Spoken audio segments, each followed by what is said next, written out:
are now in Chapter 3, Understanding Verbal Messages, and I recognize that my camera is a little bit off from my voice. That's making me crazy. I don't know how to fix it. Ugh, well, we'll get there eventually. If I pause, it's because my dog has been going into a bark fest recently. Don't know what it is, but nighttime equals let's bark at everything. Okay, now this is back to that original chart we were looking at. We've already talked about it, but this is where we are now. We're on the verbal. Okay, so we're going to talk about verbal communication and how this works best for us. All right, first, it says, why do we focus on language? Well, because it's usually language that helps us get through to other people. We communicate, we share information, and we, create effective, ethical, moral communications. And so one thing that we have to do is learn to adapt to our listeners. Now you notice here I've got this chart. It says BICS and CALP. Basic interpersonal communication skill. CALP is cognitive academic language proficiency. And basic means you can go into if you were to use an ESL analogy here, BICS would be being able to go into a new country where you don't know the language and learning enough to be able to survive a day. CALP would be able to go to school there. Okay? We have to learn how to change language according to our location, according to where we are, environmentally. We're going to speak differently to our buddies and our friends on the street than we are, say, in a courtroom or in church. Okay? And that's called code switching.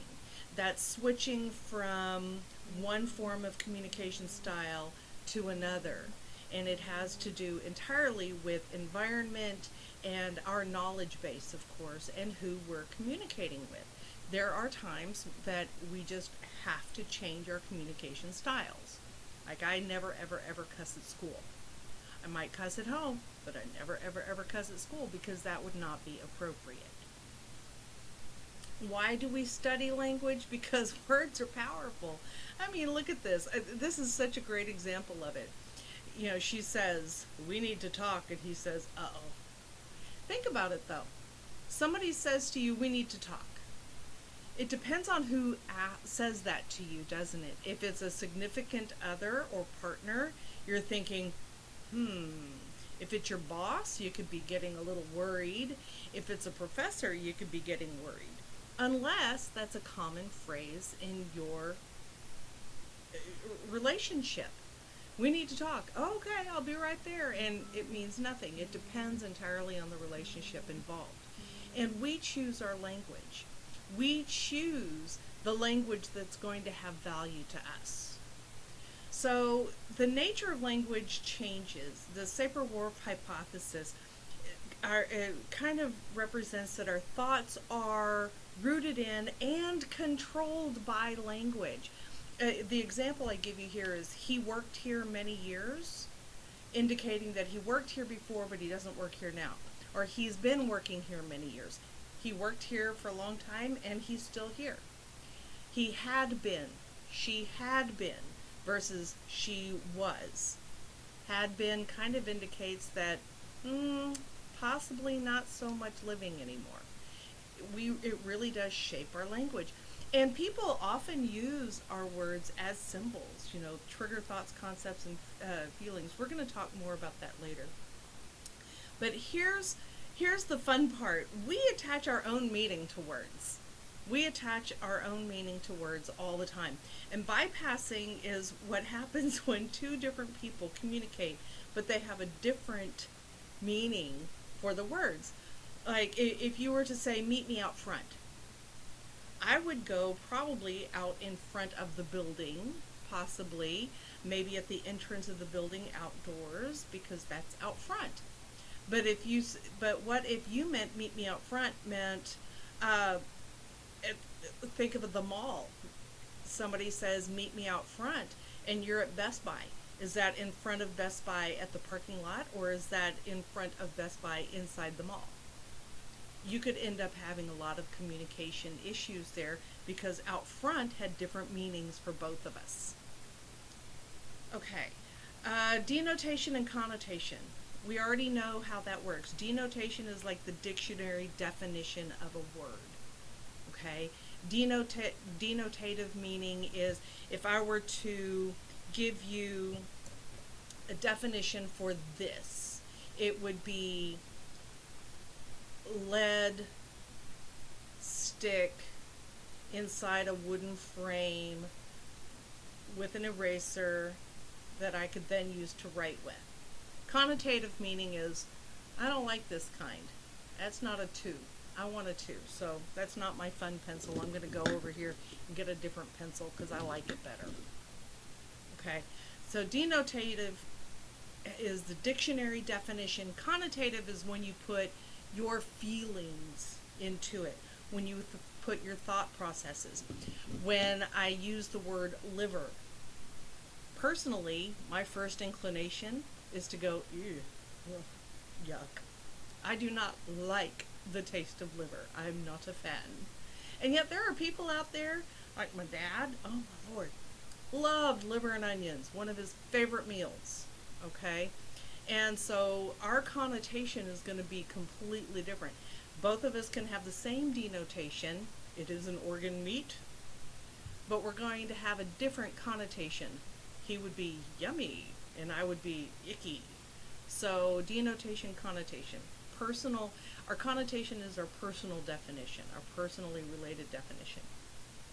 Now, when we're also talking about language, you have to remember the difference between concrete and abstract words. Concrete is anything you can touch, see, taste, hear, feel, okay? It has to do with using your senses. I can see it, therefore it is concrete. I can see this pad of paper, therefore it is concrete. Abstract would be, I need to write my thoughts down. Thoughts are abstract. Okay, thoughts are abstract. Love, I love you. Okay, who am I talking to? I could be talking to multiple different people. If I'm talking to my mother, I'm saying it one way. If I'm talking to my kids, I'm saying it another way. If I'm talking to my friends, it's a completely different thought altogether. So abstract is less clear, less easy to understand than concrete terminology. Moving on, we also know that meanings for words, for language, for, that's what we're talking about, is the nature of language itself. We know that meanings are also culture bound. Well, we know what a culture is. A culture is a learned system of knowledge, behavior, attitudes, beliefs, all of this stuff rolled up into one that we share as a whole, okay? But we also know that we have co-cultures within our culture. Okay, a culture that exists within a larger culture, and the examples I give you here are the LGBTQ, I forgot to put the plus sign, or the Amish culture is a different culture. So if I were talking about technology, okay, the Amish would not get what I'm saying. They would not understand. Or they might understand, but they're not going to be as enthusiastic about it. So meanings are culture bound. Now, a neologism is a term that's brand new, introduced into the language because it's now needed. Some examples of neologisms would be, well, bite, B-Y-T-E. Another form of neologism might be, to Google something. Nowadays, we all know what it means to Google something. If you need to find information, just Google it. It's become a verb. It's an action verb, something you can do. But, 20 years ago, Google was that abstract thought in math and science. Something to do with big numbers, but I'm not really sure what. So things have changed. Neologism is a new term introduced into a language that we now use. Have you looked up the wiki for that? Yeah. So let's talk about the power of language in and of itself. One, the five powers, if we want to look at it that way. We use words to create and label our experiences. Was it sad or was it devastating? Was it was I happy or ecstatic? And our type of word that we choose creates a feeling for that event and that experience. We also use words, of course, to communicate how we feel. Some people communicate more than others. We use words that can affect our thoughts and actions. If I say I'm cold, and I decide to go turn up the heat a little bit or turn down the AC a little bit, and but then somebody else says I'm hot, and we're sitting in the same room, we have the same experiences, we have the same environment, but we're perceiving information differently. Words can shape and reflect culture. Okay. uh, Powerful language can really influence the way we look at a culture. Look at how when I was growing up, white hair, I've been around a minute, and when I was growing up, when I was younger, we really did play cowboys and Indians. And my brother always got to be the cowboy, and I always got to be the Indian, but I loved it because then I had a little fake headdress that I would put on. We couldn't do that nowadays, can we? Because now we can't say Indians, it's Native Americans. And if you really want to, you need to narrow it down to tribe. My daughter is Choctaw. Okay? So we really need to adapt our language to shape and reflect the culture that we're living in now. And of course, language can make or break relationships. Communications, man. One of the most important things in a relationship is your communication style with your partner. Here's an example of a woman looking at, oh, maybe it's a tweet, maybe it's a post, maybe it's a Insta, who knows, but you could see her reaction, the power of words that can convey emotions to affect thoughts and feelings. What steps help you consider others' feelings when you choose your words? Do you ever consider the other person when you choose the language that you are going to use to express a concept or an idea? I bet you do. I know I do. And sometimes we really have to consider the person sitting in front of us before we choose what we're going to say. And if we do not do that, then we are guilty of breaking a few rules. We are not trying to have effective communication. Bias in language. It's getting worse and worse and worse. Talk about PC language. Everything is all about PC language. Now, I do recognize that there are times that the whole concept of PC language goes a little too far. Okay? You can only go so far into PC language and you're becoming non-communicative. All right? So, but we do have to recognize that there is language that we should not use, that is unacceptable. The bias in language, it creates barriers for listeners. What that means is you're turning off whoever, when you use biased language, whoever is listening, they might be turning off and no longer paying attention to you. You have lost your credibility with them. Okay? And biased language can be related to race, ethnicity. You know that those are different, right?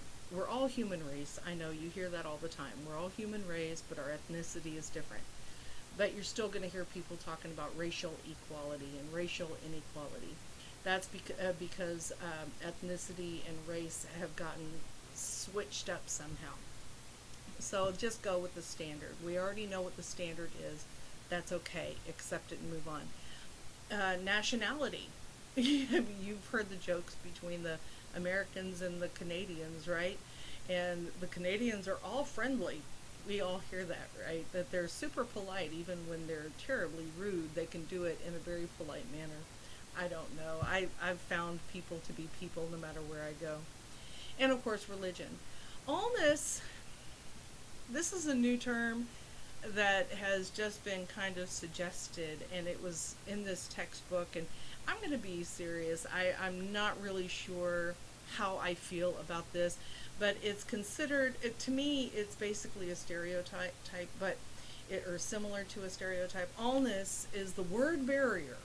Okay, so I'm creating a barrier through the use of language that reflects unqualified, often untrue, generalizations that deny individual differences or variations. I'm sure you can all come up with examples for allness. You know, we're not even going to go there. I don't want to go there in this political climate. So we're just going to move on. Here's an interesting chart on the U.S. Census. Now, these are actual categories that were used in the U.S. Census, okay? In 1970 all the way through 2010, just every 10 years the census. And look how the terminology has changed. Look how the terminology has changed in the census on what different groupings were called, what different nationalities, ethnicities, excuse me, are called. But you know what's funny is on the latest census, I didn't see white, I saw Caucasian. I don't know, does that make a difference? Or does it not? I don't know. I have a friend of mine who says, don't call me African American, I am black. Because his family hasn't been to Africa, according to him, in like 10 generations. I don't know. But that's what he says. My daughter is an American Indian, a Native American. Okay? She's Choctaw. What does she say? She says Native American. Okay? Notice that option is not on here, and yet that's what we hear quite often, Alaska Native. It's interesting, the different changes if you look at the census. And it's also, if you go back years upon years upon years in the census, you can get all kinds of information. If you need to know where that is, here's the link down here. You can go find that.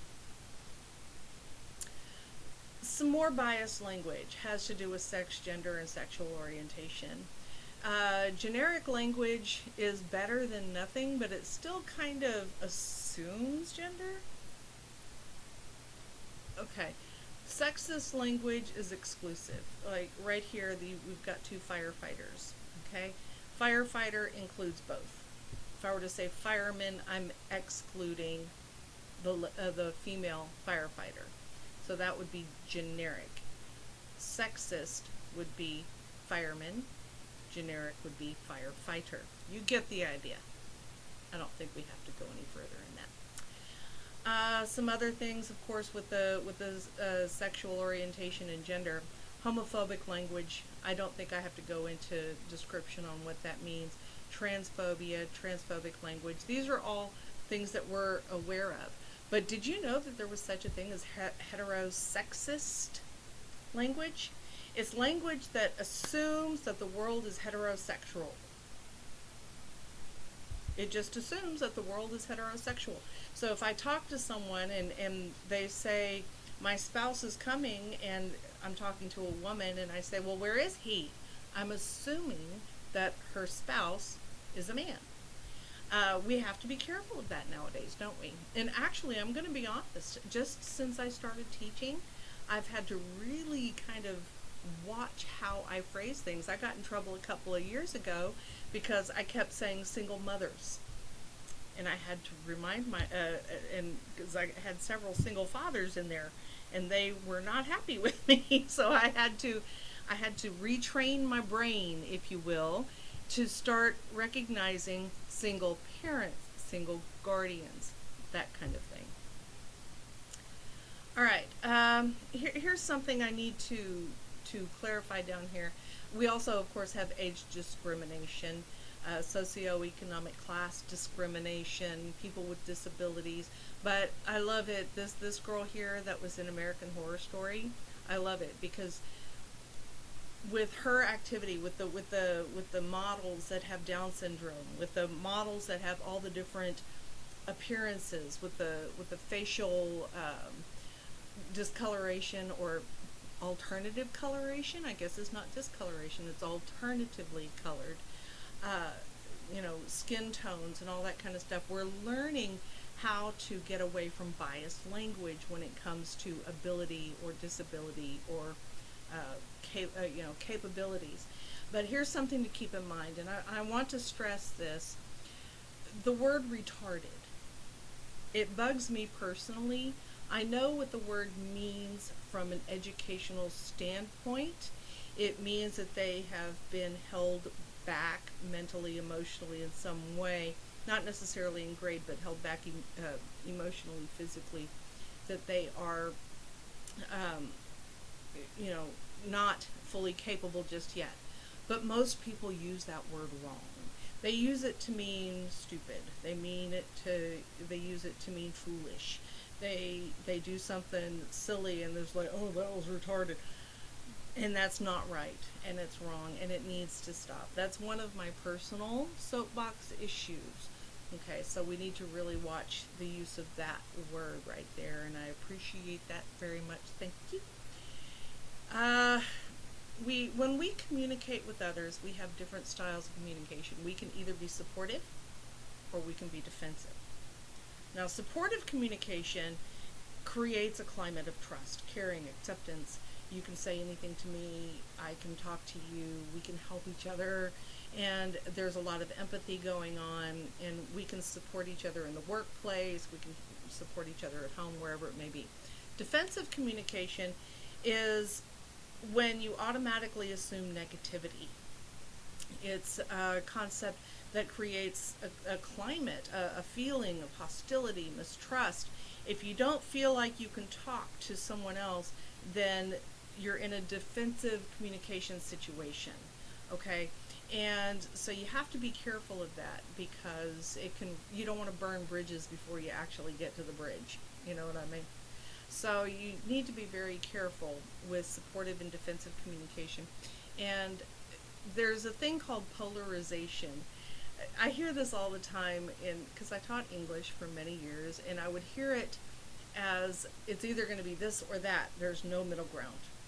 Like poetry. You're going to love it or you're going to hate it. And I heard that every single year. I even actually said it a couple of times, I guess.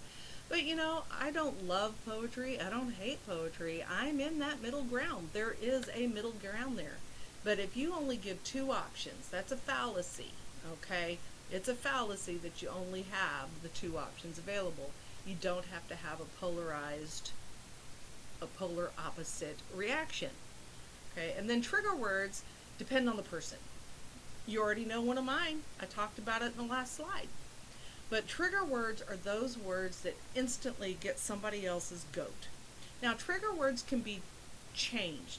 You know, there are some national, international, understood trigger words that people should not use, okay? But then there are also trigger words within a relationship itself. I know for a fact that if I said certain phrases to my kids, I was going to instantly trigger their reactive responses. My dad, my steppapa actually, when I was growing up, if he wanted chores done around the house, he wouldn't say, I need you to do this. What he would say is, if you feel industrious, and whenever he used that phrase, I tell you, I wanted to run for the hills. I didn't, that was a trigger for me. If you feel industrious, and even to this day, if I hear that phrase, I go, I cringe. So trigger words can change according to the relationship you're in. This is the situation that you're in a part of. Now, how do you improve and establish those supportive relationships? Okay. One, describe your own feelings rather than others, using I statements. Never say, you upset me, because quite frankly, they didn't. You allowed yourself to be upset. They did or said something that you allowed yourself to react to. Some days, if you're in a better mood, you might not have reacted to that. Gotta keep that in mind. So remember to always use I statements. When you said this, when this happened, and be very descriptive so that they understand your perspective. Use I statements. And solve the problems rather than control others with open-ended questions, etc. In a relationship, it is not, if there's a problem between you and your partner, it is not you versus your partner. It's never you versus your partner. It's you and your partner versus the problem. And when you decide that you have to control the situation, then you're making it a situation of you versus your partner. Okay, so you want to problem solve rather than control the situation. You know, two brains are better than one. There is a reason for that. You might have an alternative thought processes that could be, or they might have an alternative thought process that would solve the problem just as well. It helps to empathize rather than to remain detached. Okay, empathy means putting yourself in their shoes. It means feeling their feelings. Have you ever cried because somebody else cried? Have you ever laughed because somebody else laughed? That's a form of empathy as well. Have you ever gotten angry because someone else was angry? Then you're empathizing. Okay? And if you can feel their feelings, feel their emotional state, then you're avoiding that neutrality that kind of indicates to a degree that you don't care. So that becomes a much more supportive relationship. And of course, be flexible. You know, be flexible. You don't have to be right all the time. You know, everybody has a right to their belief systems. Everybody has a right to their filters. Everybody has a right to their thoughts and feelings. And just because they may not agree with me does not mean that they're wrong. It just means that we have different viewpoints. So qualify your language and accept the differences in others. Very valuable technique when you're trying to establish those supportive relationships with others. And of course, present yourself as equal. Nobody likes people who always think they're better. We already talked about narcissism in the last chapter. But the humble brag, oh, I hate it when my size 2 jeans start feeling loose. I would kill to be in a size 2 jeans. Okay, not really. That doesn't sound comfortable. I don't think I'd have enough padding to sit in this chair because it doesn't have enough cush. Pulling rank on others. I'm the boss here. Yeah, so what is that? Just because you've moved up the ranks quicker or earlier does not mean that you're actually better. You know, work with people, not telling them what to do. Gunny sacking is when you just kind of pay attention and everything somebody does wrong, you remember it. And you put it in that little gunny sack on your back and you're just going to carry it around. And then one day they're going to tick you off. And you're going to go off. You're going to pull out every single tidbit and item that they've done wrong in the past 6 months, and you're going to attack them with it. Now, I know there are those of you out there that do this kind of thing. Don't do that. Just don't do that. You know what? The past is in the past. Every day is a new start. Don't do that. Use empathy. Use empathy when you can. You know, just because you don't have the same responses to everything doesn't mean that you can't feel equally. Just because you're looking at something differently doesn't mean the way they're looking at it is wrong.